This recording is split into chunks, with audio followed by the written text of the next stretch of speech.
کرو ایک رکعت پڑھ کر وہ واپس چلے جائے اور پہلے واپس آ جائے جو نماز کے لیے کھڑے ہو جائے.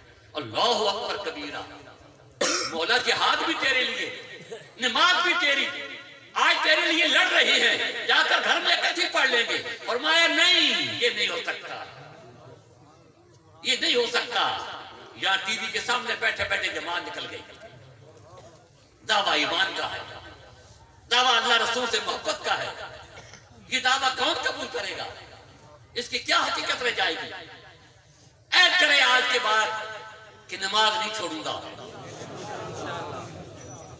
قل ان کنتم تحبون اللہ فاتبعونی, میرے محبوب کی غلامی پیش کرو. سرکار نے کوئی نماز چھوڑی؟ قل لا باللہ. علماء کرام سے پوچھئے, میری عمر پتہ ہے کتنی ہے؟ 82 سال, 80 کے اوپر 2, یہ پہلی جنوری 82 ہو جائے گی, 2 مہینے کم ہے. 39 کی پیدائش, 1939 کی. میں نے یہ بہت جگہ سوال کیا کہ مجھے کوئی ثابت کر کے دکھائے کہ جس صحابی نے ایک دفعہ کلمہ پڑھا پھر جان بوجھ کر ایک نماز بھی چھوڑی ہو. تو کیا ہم دین وہ زیادہ جانتے تھے یا ہم زیادہ جانتے ہیں؟ اللہ کی رحمت کو, رحیمی کریمی کو وہ زیادہ جانتے تھے یا ہم زیادہ جانتے ہیں؟ اللہ کی بخشش کو وہ زیادہ جانتے تھے یا ہم زیادہ جانتے ہیں؟ اللہ بڑا کریم ہے. یہ بخش جگہ یہ مولوی ویسے چلاتے رہتے ہیں, ان کا اور کام ہی کوئی نہیں. میرے دوستو, خدا کے لیے, خدا کے لیے اور اللہ کی عزت کی قسم, اس میں اللہ کا کوئی فائدہ نہیں. فائدہ تو بے شمار ہے, لیکن ایک فائدہ جس کو شاید آپ زیادہ پسند کرتے ہوں, دنیا دار ہے نا بھیا, میں بھی ساتھ ہوں آپ کے. مسند احمد کی حدیث ہے, حضور نے فرمایا کہ اللہ فرماتا ہے, اے بنی آدم, دل کے کانوں سے سنیں, اے بنی آدم تو نماز کی حفاظت کر لے, جو حق ہے حفاظت کر, ٹائم کے ساتھ, جماعت کے ساتھ, خشوع کے ساتھ, خضوع کے ساتھ, توجہ اللہ کے ساتھ, محبت پیار کے ساتھ نماز قائم کر لے. میں تجھے جمیع آفات و بلیات سے بچا لوں گا. اللہ اکبر کبیرہ. ہے کوئی بھائی کا لال, کوئی دنیا میں بڑے سے بڑا انسان اس کو یہ گارنٹی دے کہ تو یوں میرا بن جا, مجھے ووٹ دے, میرے گھر میں کثرت آیا کر, مجھ سے جو ہے محبت کے نعرے سارا دن مارتا رہے, دعویٰ کرتا رہے, میں گارنٹی دیتا ہوں کہ کوئی مصیبت تجھ پر نہیں آئے گی. میرا رب گارنٹی دے رہا ہے, اے بنی آدم تو نماز کی حفاظت کر لے, میں تجھے جمیع آفات سے بچا لوں گا. اور دل کے کانوں سے سنیں, آپ کا اشتہار ہے, میجارٹی کا اشتہار ہے, دل کے کانوں سے سنیں. اس کے آگے کیا فرمایا؟ اے بنی آدم تو نماز کی حفاظت کر لے, میں تجھے جمیع آفات سے بچا لوں گا. تو رات کو سویا ہوگا, تو رات کو سویا ہوگا, بادل کے کڑکنے کی آواز بھی تجھے نہیں سناؤں گا. تو صبح اٹھے گا, تیرے کھیت کو پانی مل چکا ہوگا. اللہ اکبر کبیرہ.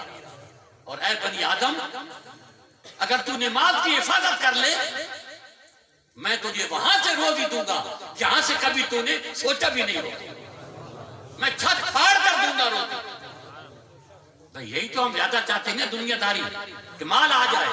خدا کی قسم میں آپ سے عہد کر رہا ہوں, اور اگر میں زندہ رہا اور میں دوبارہ آیا تو آپ کھڑے ہو کے میرے گربان پکڑیے گا کہ آپ نے کہا تھا کہ 5 وقت کے نمازی بن جائیے, جماعت کے ساتھ نماز پڑھنے والے بن جائیے. تو اللہ آپ کو ایسا رزق دے گا جس کا تو آپ نے گمان بھی نہیں کیا ہوگا. لیکن مجھے روزی نہیں ملی. خدا کی قسم میں آپ کو اجازت دے رہا ہوں کہ میں آؤں تو پھر آپ کا ہاتھ اور میرا گربان. رب سچا ہے, رب کا مصطفیٰ سچا ہے, ہم جھوٹے ہیں. رب کہتا ہے قل ان کنتم تحبون اللہ اکبر, اللہ اکبر کبیرہ والحمدللہ کثیرہ سبحان اللہ بکرۃ وصیلہ ومن یتق اللہ یجعل لہ مخرجا ویرزقہ من حیث لا یحتسب. سورۃ طلاق آیت نمبر 3. ومن یتق اللہ یجعل لہ مخرجا ویرزقہ من حیث لا یحتسب. جو تقوی اختیار کر لے. یہ کون کہہ رہا ہے؟ یہ رب کہہ رہا ہے قرآن میں. ابھی آج ہی جا کر سورہ الطلاق پڑھیے، آیت نمبر 3 دیکھیے. اگر جھوٹا ہوں تو میں آج رات کو یہاں ہوں، آ جائیے گا، میرا گربان پکڑیے گا. وَمَن يَتَقِ اللَّهَ يَجْعَلْ لَهُ مَخْرَجًا وَيَرْزُقْهُ مِنْ حَيْثُ لَا يَحْتَسِبُ. جو متقی بن جائے، جو تقوی اختیار کر لے، میں چہار دانگے عالم اس کے لیے آسانیاں پیدا کر دوں گا، آسانیاں پیدا کر دوں گا. جدھر بھی منہ کرے گا کامیابی قدم چومے گی، اور اس کو وہاں سے روزی دوں گا جہاں سے کبھی سوچا بھی نہیں ہوگا. یہ خدا کہتا ہے. خدا کا قول بھی سنا، مصطفیٰ کا قول بھی سنا. رب سچا، رب کا معبود سچا، ہم جھوٹے. یہ عید کرے آج سے، حضور کی اتباع، حضور کی غلامی. مولا اگر میں نے حضور کی غلامی کر لی، نماز بھی پڑھ لی، زبان کی حفاظت، آنکھ کی حفاظت، کان کی حفاظت، پیٹ کی حفاظت. اچھا تقویٰ کیا ہے؟ آپ شاید بعض لوگ سوچ رہے ہوں گے کہ یہ تقویٰ کیا ہے کہ رب نے فرمایا متقی بن جاؤ. یہ تقویٰ، اس کے 3 معنی. ایک ہے گناہ سے بچنا، ایک ہے خوف الہی، خشیت الہی، دل کے اندر ڈر. ظاہر ڈر ہوگا تو بندہ گناہ سے بچے گا. پرہیزگاری، عام طور پر کتابوں میں تقوی کا معنی پرہیزگاری لکھا ہوا ہوتا ہے. یعنی عام سیدھے الفاظ میں، سادے الفاظ میں گناہ کا چھوڑ دینا اللہ کے ڈر سے، یہ تقویٰ کہلاتا ہے. نماز چھوڑنا بہت بڑا گناہ، اکبر الکبائر، قتل سے زیادہ، زنا سے زیادہ. حدیث ہے، موسیٰ علیہ السلام کے پاس عورت آئی، میں بہت گناہگار ہوں، آپ دعا کریں اللہ کے پیغمبر. فرمایا کیا گناہ ہو گیا؟ مجھے حیا آتی ہے گناہ بتاتے ہوئے، بس آپ دعا کریں. فرمایا میں اللہ کا پیغمبر ہوں، یہاں اور کوئی بیٹھا بھی نہیں ہے. یہ حضور فرما رہے ہیں، حدیث میں ہے کہ موسیٰ علیہ السلام کے پاس عورت آئی، دعا کریں میں گناہگار ہوں، اللہ مجھے بخش دے، میں توبہ کرتی ہوں، میں نادم ہوں. فرمایا بتا دے کیا ہوا؟ کہنے لگی مجھ سے بدکاری ہو گئی، بدکاری ہو گئی، ناجائز بچہ پیٹ میں ہو گیا، میں نے اس کو قتل کر دیا. ایک بدکاری اور ایک قتل. آپ بڑے جلالی تھے. فرمایا بھاگ جا یہاں سے، میں دعا کروں گا لیکن مجھے ڈر ہے کہ تو بیٹھی ہوئی ہے تو کوئی اللہ کا عذاب نہ آ جائے. بہت گناہ کیے بڑے تم، بھاگ جا. وہ تو بھاگ گئی. رب نے وہی کہا موسیٰ اس عورت سے بھی تیرے نزدیک کو بڑا گناہگار ہے؟ مولا ہے تو تو جانتا ہے، بڑے گناہ دونوں کبیرہ گناہ. فرمایا جو بندہ جان بوجھ کر میری نماز چھوڑ دیتا ہے وہ اس سے بڑا ظالم ہے. او کما قال صلی اللہ تعالی علیہ وآلہ وسلم، اس عورت سے بڑا ظالم، زنا سے بڑا گناہ. زنا سے بڑا گناہ تو ایک اور بھی ہے جو میرا خیال ہے کوئی محفل نہیں، کوئی چوپال نہیں، کوئی دفتر نہیں، کوئی گھر نہیں. میں کہا کرتا ہوں کہ اس وقت 2 گناہ جو ہیں سب سے زیادہ ہو رہے ہیں اور ہمارا احساس بھی ختم ہے، اور ہم ان کو مٹھائی کی طرح جیسے کھاتے ہیں نا، اس طرح اس گناہ کو کرتے ہیں. کیا؟ غیبت، 3% کی بات، جو بندہ موجود نہیں ہے اور اس کی برائی کر رہا ہے. اے مصطفیٰ سے محبت کرنے والوں، مجھے ثابت کر کے دکھا دو آپ کا ہاتھ اور میرا گریبان کہ میرے آقا نے ساری زندگی ایک غیبت بھی کی. تو رب تو پوچھے گا، فتح بیونی کا جواب پوچھے گا، کس کی تباہ کر رہے ہو؟ شیطان کی، نفس امارہ کی، لوگوں کو دیکھ ادا کی، فلانا ایسا، فلانا ایسا، فلانا ایسا. حضور نے فرمایا زنا سے بڑا گناہ ہے، زنا سے بڑا گناہ ہے. اور پھر مومن کی انسالٹ ہے اس میں. ایک حدیث میں ہے 15 دفعہ کعبے کو گرا دینا اتنا بڑا گناہ نہیں ہے جتنا ایک مومن کی انسالٹ اور بےزتی کر دینا ہے. غیبت سے بےزتی ہوتی ہے. بخاری شریف کی حدیث سے حضور نے فرمایا لوگوں، اللہ نے دوسرے مومن کی جان، اس کی عزت، اس کا مال تم پر حرام کر دیا ہے. غیبت سے اس کی عزت خراب ہوتی ہے. وہ اگر شرابی ہے تو رب اس کو پوچھے گا تو جائے گا تو پوچھے گا ورنہ معاف کرے گا. میں کون ہوتا ہوں اس کی شراب کے چرچے لوگوں کے گھروں میں کرنے والا؟ کسی کی بیٹی کا اگر کردار ٹھیک نہیں ہے تو میں کون ہوتا ہوں اپنے گھروں میں ذکر کرنے والا؟ رب چاہے گا تو پکڑے گا, چاہے گا تو معاف کرے گا. اور پھر اس سے بڑھ کر بہتان, کوئی شریف آدمی کسی دوسرے کے گھر میں سامنے کھڑا ہوا ہے, کوئی کام سے آیا ہے اور ہمارے گھروں میں چرچا ہو گیا جی فلاں فلاں کے گھر کے سامنے کھڑا ہوا تھا. یہ معاملہ ہے. استغفر اللہ ربی من کل ذنب. حضور نے فرمایا قیامت کے دن جس پر ایک بہتان لگایا گیا, جس نے بہتان لگایا ہے, جس پر بہتان لگا ہے, وہ لگانے والے سے 100 سال کی مقبول عبادت مانگے گا. او کما قال صلی اللہ تعالی علیہ وسلم کہ 100 سال کی مقبول عبادت دے تو میں معاف کروں گا. 100 سال عمر کا پتہ نہیں. پھر ہماری جو نمازیں ہیں یہ مرغے کی طرح ٹھونگے ہیں, وہ تو مقبول عبادت مانگے گا جو اللہ کی بارگاہ میں قبول ہو گئی ہے. کیا جواب دیں گے؟ اون دبو گھسیٹ کر جہنم میں ڈال دیا جائے گا. وہ ساری نیکیاں تو بولے جائے گا, ہمارے پاس کچھ نہیں بچے گا. تو نے فرمایا وہ مفلس ہے, حقیقی مفلس, کہ دنیا میں نمازیں پڑھی ہوں گی, روزے رکھے ہوں گے, حج کیے ہوں گے, قیامت کے دن کچھ بھی نہیں رہے گا. یا رسول اللہ کہاں جائیں گی؟ فرمایا اس نے کسی کا مال کھایا ہوگا, کسی کی غیبت کی ہوگی, کسی کو جان سے مارا ہوگا, کسی کی انسلٹ کی ہوگی. وہ سارے حق والے حق لے جائیں گے نیکیوں کی شکل میں. اگر نیکیاں کسی کی ختم ہو گئی تو اس کے گناہ ڈالی جائیں گے اور الٹا گھسیٹ کر دوزخ میں ڈال دیا جائے گا. کسی کا مال کھا لینا 1 ٹکا, حضور نے فرمایا جس نے کھا لیا 40 دن تک نہ نماز قبول نہ دعا قبول. 1 ٹکا. ٹکا کسی زمانے میں ٹکے ہوتے تھے تو 3 ٹکوں کا 1 روپیہ ہوتا تھا. 3 ٹکوں کا یعنی روپے کا تیسرا حصہ. اگر کسی نے کھا لیا تو پھر 40 دن تک نہ نماز قبول نہ دعا قبول. او کما قال صلی اللہ تعالی علیہ وسلم. عبداللہ ابن عمر فرماتے ہیں کہ اگر کوئی نمازیں پڑھتا اکڑو ہو جائے, رکوع اور سجدے کرتے کرتے, اور روزے رکھتے رکھتے, نفلی فرضی سارے روزے, ہمیشہ روزہ رکھنے والا بال کے برابر ہو جائے, قیامت کے دن کچھ بھی حاصل نہیں ہوگا جب تک پیٹ میں حلال کا لقمہ نہیں جائے گا. کچھ بھی نہیں ہوگا.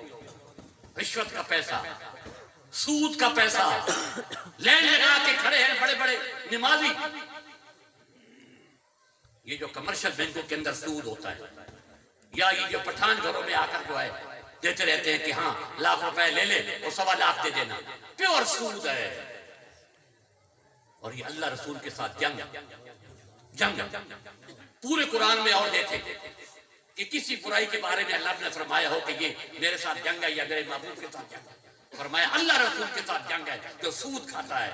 اور فرمایا دل کو ہلا دینے والی بات, فرمایا سود کے 73 سے کم و پیش درجے ہیں اور سب سے چھوٹا درجہ سود کا, یعنی تھوڑا سود بھی کسی نے کھایا تو گویا ماں کے ساتھ بدکاری کرنے والا ہے. اللہ کبیرہ والحمدللہ کثیرہ استغفر اللہ ربی من کل ذنب واتوب الیہ وصالح التوبہ. سود کا کھانا ماں کے ساتھ بدکاری کرنے سے بڑا گناہ. آپ خدا کی قسم آپ رب کو ضائع نہیں کریں. اگر آپ کا وہ اکاؤنٹ ہے اس کو ختم کیجئے, کرنٹ اکاؤنٹ رکھیے. کرنٹ اکاؤنٹ میں سود نہیں ہوتا. یا اسلامی بینک جو مفتیان دین سے پوچھ لینا, آپ اپنے علاقے کے مفتیان دین سے پوچھ لینا. اسلامی بینک بھی آج بہت ہو گئے ہیں, لیکن وہ اسلامی بینک کہ جو کسی مستند عالم کی رہنمائی میں چل رہا ہے, آپ اس میں پیسہ رکھائیں, وہ پرافٹ بھی جائز ہوگا, وہ آپ کا پرافٹ بھی جائز ہوگا. اگر ایسا بینک کوئی نہیں ہے قریب میں تو کرنٹ اکاؤنٹ رکھائیں جس میں ایز اٹ از رہتا ہے. لاکھ رکھائیں گے لاکھ رہے گا, پڑے گا نہیں. تو عام طور پر بینکوں کے اندر یہ سود ہے. اور ذرا پریشانی آ جائے, بچے کی شادی آ گئی, بیٹی کی شادی آ گئی, پیسہ نہیں ہے, سود پہ اٹھا لو کیونکہ ناک اونچی کرنی ہے.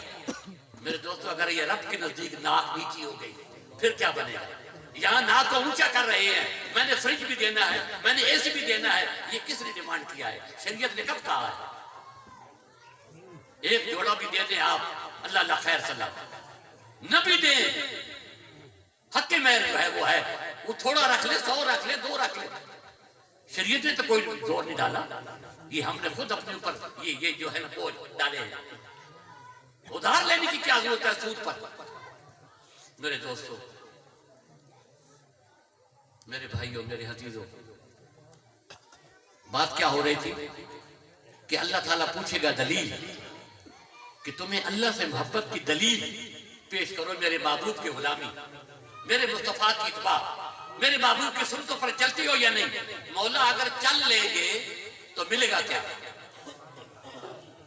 فَتَبِعُونِي يُحْبِبْكُمُ اللَّهُ، اللہ تمہیں اپنا محبوب بنا لے گا۔ میرے محبوب کے غلام بن جاؤ، رب کے محبوب بن جاؤ۔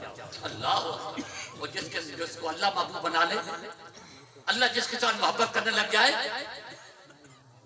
بخاری شریف کی حدیث، حضور نے فرمایا کہ رب فرماتا ہے میرا بندہ فرائض کے ذریعے میرا قرب حاصل کرتا ہے، لیکن جب نوافل پہ آ جاتا ہے تو میں اسے اپنا محبوب بنا لیتا ہوں، اور جسے اپنا محبوب بنا لیتا ہوں میں اس کی زبان بن جاتا ہوں، میں اس کی آنکھ بن جاتا ہوں، میں اس کے کان بن جاتا ہوں، میں اس کے پاؤں بن جاتا ہوں، میں اس کے ہاتھ بن جاتا ہوں۔ میری آنکھ سے دیکھتا ہے، میرے کان سے سنتا ہے، میری زبان سے بولتا ہے، میرے پاؤں سے چلتا ہے، میرے ہاتھوں سے پکڑتا ہے۔ اللہ ہاتھ پاؤں سے پاک ہے، جیسا اس کی شان کے لائق ہے، یہ وہ جانے، لیکن یہ حدیث میں آیا ہے، اس لیے یہ الفاظ بولے جاتے ہیں، ورنہ اللہ تعالیٰ ہمارا اہل سنت والجماعت کا ایمان ہے، اللہ ان ہاتھوں ایسے، آنکھوں سے ایسے، کانوں سے پاک ہے، جیسا اس کی شان کے لائق ہے، لیکن رب فرماتا ہے کہ زبان سے کچھ کہہ دے تو میں کر گزرتا ہوں، جو کچھ مانگے میں عطا کرتا ہوں۔ پھر جس سے اللہ محبت کرے وہ در در کی ٹھوکریں نہیں کھائے گا، وہ اللہ کی عزت کی قسم اس کی دل کی بات کو رب اس کی تقدیر بنا دے گا۔ تیرے دریا میں طوفان کیوں نہیں، خودی تیری مسلمان کیوں نہیں، اجب ہے شکوہ تقدیری یزداں تو خود تقدیری یزداں کیوں نہیں۔ علامہ اقبال علیہ رحمت کہتے ہیں، اے مومن، اے مومن، اپنے عمل کے دریا میں طغیانی پیدا کر، اللہ کے محبوب کی غلامی پیدا کر، پھر کیا ہوگا؟ جب تو اللہ کے محبوب کے نقش پا پر چلے گا تو پھر تو یہ تقدیر کا رونا نہیں رونا پڑے گا، ہائے مر گیا، ہائے ہلاک ہو گیا، یہ ہو گیا، وہ ہو گیا۔ تو دل میں بات سوچے گا، اللہ اس کو تیری تقدیر بنا دے گا، ابھی زبان پر بھی نہیں آئے گی کہ رب وہ پوری کر دے گا۔ تو ادھر کیوں نہیں آتے؟ اگر کوئی ایک آدمی ایک محلے کا چودھری وڈیرا کہہ دے کہ بھائی اگر تو میرے گھر میں 5 ٹائم آئے گا تو میں آپ کو 10,000 روپے دے دوں گا، تو ہے کوئی بھائی کا لاج جو 5 دفعہ نہیں کہہ رہا، میں تو 10 دفعہ جاؤں گا۔ اور رب وعدے کر رہا ہے، یہ جو میں عرض کر رہا ہوں یہ مصطفیٰ کے وعدے اور خدا کے وعدے، اور ان پر ہمارا ایمان نہیں ہے، اللہ کے محبوب نہیں بننا چاہتے، لوگوں سے دوستیاں ہم لگاتے ہیں، لوگوں سے، بڑے بڑے لوگوں سے ہمارے دوست بن جائے، اور خدا اور مصطفیٰ کو دوست نہیں بنانا چاہتے، جنہوں نے ہاتھ پھیلا رکھا ہے، جو پکار کرتے رہے کہ آؤ ہمارے قریب، ہمارے دامن سے وابستہ ہو جاؤ، پھر دیکھو ہم کیا کرتے ہیں۔ عزیزان گرامی، بات سنت کی ہو رہی تھی، جب لفظ سنت آتا ہے نا، لفظ سنت، تو ہمارا ارادہ کدھر، ہمارا ذہن کدھر جاتا ہے؟ ذہن کدھر جاتا ہے؟ سب سے پہلے داڑھی کی طرف، کیوں نا؟ جب سنت کا نام آئے گا، سنتے تو بے شمار ہیں، بے شمار۔ مسجد میں جانا دایاں قدم رکھنا، باہر نکلنا بایاں قدم رکھنا، گھر میں جانا گھر والوں کو سلام کرنا، حضور پر صلاۃ و سلام پڑھنا، کل شریف پڑھنا۔ یہ بتا دوں تھوڑا اس کی فضیلت۔ حضور نے فرمایا، ایک صحابی آئے، یا رسول اللہ بڑے حالات خراب ہیں، آج کل جو رونا ہر کوئی رو رہا ہے نا، بڑے حالات خراب ہیں، فرمایا گھر میں جا تو گھر والوں کو سلام کر، اللہ کے نبی پر صلاۃ و سلام کیے، السلام علیکم ورحمۃ اللہ، الصلاۃ والسلام علیکہ یا رسول اللہ۔ اس کے بعد ایک دفعہ کل شریف پڑھ لے، چلا گیا۔ ایک ہفتے کے بعد آیا، یا رسول اللہ آپ نے سچ فرمایا، میرے رب نے میرے دن پھیر دیے۔ اللہ اکبر، کتنا آسان ہے۔ اور فرمایا گھر میں کوئی ہو یا نہ ہو سلام کر، بندے نہ ہو تو ملائکہ ہوتے ہیں۔ ملائکہ ہوتی ہے، گھر خالی نہیں ہوتے. تو بھائی ہم چھوٹی سنتوں کو تو بہت جانتے ہیں. چھوٹی سنتے ہیں نا، یہ داڑھی جو ہے نا یہ قریب الواجب ہے، یہ بڑی سنت ہے. ایک واقعہ یاد آ گیا، اگر دیر ہو گئی تو ناراض تو نہیں ہوں گے نا، بیٹھے رہیں گے نا. ماشاء اللہ. ایک عاشق رسول تھا اور نعت خان بھی تھا، شاعر بھی تھا، انڈیا کا رہنے والا. ایک ایران سے بندہ چل کر آیا، انہوں نے کتاب لکھی تھی، وہ کتاب پڑھی حضور کی ذات پر. انہوں نے کہا کہ اس آدمی سے ملنا ہے اور ننگے پیر جانا ہے. جب انڈیا پہنچا، اس کے گھر گیا تو انہوں نے کہا کہ وہ تو حجام کے پاس ہے، ادھر چلے جا دکان ہے حجام کی، وہاں پوچھ لے. دیکھا تو حجام کے پاس ایک آدمی داڑھی بنوا رہا ہے، اور ادھر سے بھی اور ادھر سے بھی داڑھی اگول چکا ہے، نیچے تھوڑی داڑھی ابھی باقی ہے. اس حجام سے پوچھتا ہے کہ یہ کون ہے یہ جو داڑھی بنوا رہا ہے؟ یہ فلاں آدمی ہے. کہا یہ تو اس کو تو میں ملنے آیا ہوں ایران سے، وہ جو فلاں کتاب لکھی ہے، ہاں یہ داڑھی بڑھا رہا ہے، ریش میں تراشی، تو داڑھی بڑھا رہا ہے. انہوں نے کہا بھلے ریش میں تراشی، دل کسے نہ بھی خراشی. داڑھی تو بڑھا رہا ہوں، کسی کا دل تو نہیں دکھا رہا. تو اس جو ایران سے آنے والے نے کہا بھلے دل رسول اللہ بھی تراشی، تو کسی کا دل نہیں دکھا رہا، مصطفیٰ کے سینے پر یہ ریزر چلا رہا ہے، تو حضور کا دل دکھا رہا. اس نے فوراً حجام کو کہا رک جا، اب میری داڑھی نہیں بولنا. جزاک اللہ کا چشمہ بار کر دی کہ دلم با حبیبی ہمراہ کر دی. اللہ تیرا بھلا کرے، تو نے میری آنکھ کھول دی ہے اور میرے دل کو مصطفیٰ کے دل سے ملا دیا. آج کے بعد میں داڑھی نہیں مڈاؤں گا.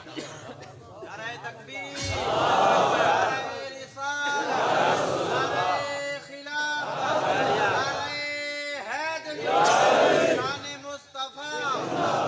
میرے دوستو یہ سنتے آپ نے ساری سنی ہوئی ہے، یہ سنتے آپ علماء کرام سے سنتے رہتے ہیں. آج میں کچھ سنتے آپ کو بتانا چاہتا ہوں. بڑی بڑی سنتے، بڑی بڑی سنتے، خدا کی قسم مزہ آ جائے گا. جو ذوق اہل ذوق ہیں لطف آ جائے گا. سیدنا علی کرم اللہ وجہ الکریم نے الشفاء شریف بڑی معتبر کتاب ہے. قاضی عیاض شیخ الحدیث محدث اعظم، آپ نے الشفاء کے اندر یہ حدیث لکھی ہے کہ حضرت علی ایک دن آئے، یا سیدی یا حبیب اللہ مجھے اپنی سنت کے بارے میں بتائیں. سنت کی بات ہو رہی ہے نا کہ سنت پر چلو گے تو رب وعدہ کر رہا ہے کہ میں تمہیں محبوب بنا لوں گا. اگر میرے جیسا کوئی آتا حضور کے پاس تو حضور یہی سنتے بتاتے، بھائی داڑھی رکھ لو، مسجد میں جاؤ دایاں قدم رکھو، باہر نکلو بایاں نکالو، سو تو یہ پڑھو، جاگو تو یہ پڑھو، وضو کرو چوتھا کلمہ پڑھو، وغیرہ وغیرہ. جن کو ہم سنتے جو ہے نا، لیکن قربان جائے سوال کرنے والے کون ہیں؟ اللہ اکبر. آنا مدینہ علم و علی بابوہا، علم کے گیٹ اہلی ہیں، باب اہلی ہیں. سوال ان کا ہے تو جواب دینے والے محمد رسول اللہ ہیں جو علم کا شہر ہے. اب جواب سن لی. میں گنہگار بدکار بے علم ادنا بالکل نہیں سمجھو، میں آپ جیسا ہوں. تو یہ الگ بات ہے کہ اللہ تعالیٰ نے یہ بولنا سکھا دیا ہے اور کسی سے سیکھا بھی نہیں ہے، سکھا دیا، یہ اس کا کرم ہے. میرے دوستو میں جب یہ حدیث پڑھتا ہوں تو بس میں جھوم جاتا ہوں خدا کی قسم. لیکن افسوس میں اپنے گربان میں جب جھانکتا ہوں تو میں اپنے آپ کو کوڑا پاتا ہوں کہ میں ان کا عامل نہیں ہوں. جب رب کل قیامت کا دن پوچھے گا میں کیا جواب دوں گا؟ ہاں میں حد المقدور کوشش کرتا ہوں، کوئی آٹے میں نمک صحیح، لیکن جو حق ہے میں وہ پورا نہیں کر پایا. آپ بھی سوچئے، دل کے کانوں سے تفصیل نہیں بیان کر سکتا، تفصیل اتنی ہے، اس کے 17 ٹکڑے ہیں، 17 حدیثیں چھوٹی چھوٹی. حضور نے ایک محفل میں بیان کیا، اپنی 17 سنتے ایک محفل میں، ایک ایک سنت پر کئی کئی کتابیں لکھی جا سکتی ہیں.